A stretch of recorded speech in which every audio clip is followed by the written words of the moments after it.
দক্ষিণ লেবাননে ইসরায়েলি বাহিনীর হামলায় 2 সাংবাদিক নিহত। লেবাননের দক্ষিণাঞ্চলে একটি গাড়িতে ইসরায়েলি বাহিনীর হামলায় 2 সাংবাদিক সহ 4 জন নিহত হয়েছে। আজ শনিবার লেবাননের রাষ্ট্রীয় বার্তা সংস্থা ন্যাশনাল নিউজ এজেন্সি এনএনএ একথা জানিয়েছেন।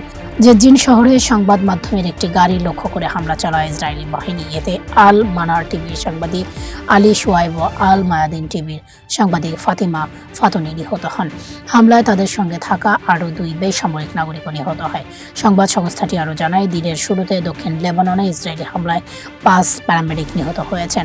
তারা হলেন আদেল আতেফ, হোসেন আলী, দারবিশ, হাসান মুসা, নূর আল দিন, আলী হাসান জাহা ও ইব্রাহিম জাহের আবু জেদ।